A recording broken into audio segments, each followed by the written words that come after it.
When deciding between direct thermal and thermal transfer labels, the first factor to consider is cost. Generally speaking, direct thermal labels are going to be significantly cheaper than thermal transfer labels. The reason for this is that although both of these labels require a thermal printer, which is producing heat, the direct thermal labels actually have the chemical ink built into the label itself, so that when you add heat, it turns black. This is the same technology that is used in receipt paper, where heat will turn it black. Whereas for the thermal transfer labels, heat won't do anything, and you actually need to add the additional label ribbon, which is essentially the ink, and then once you combine the label with the ribbon and the heat, finally you get your print. So let's talk about some of the other factors here when deciding between these two types of labels.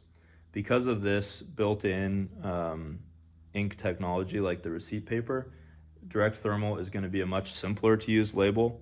When you need to switch your material, all you have to do is switch your label roll. You don't have to worry about when both the label roll or the label ribbon runs out, which just makes it simpler to use, and also it ultimately means that there's lower downtime.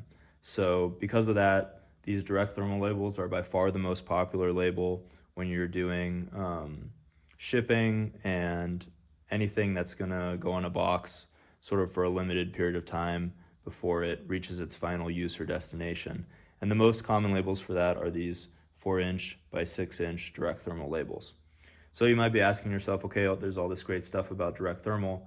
When would you ever use thermal transfer?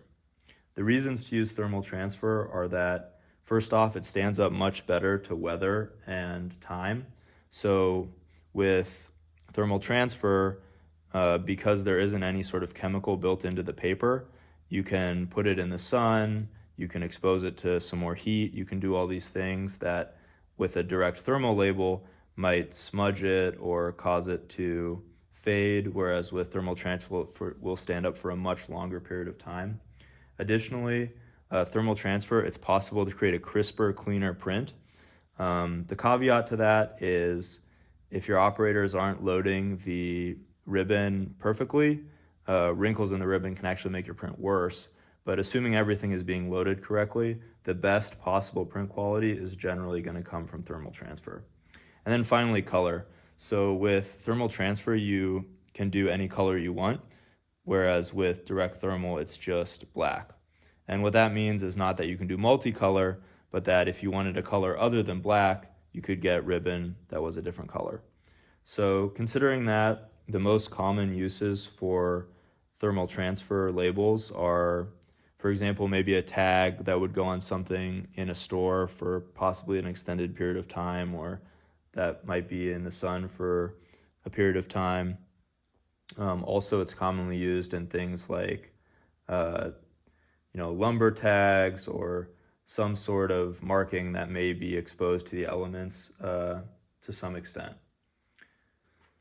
So to summarize, essentially direct thermal is the cheaper option, it's easier to use, and it has less downtime.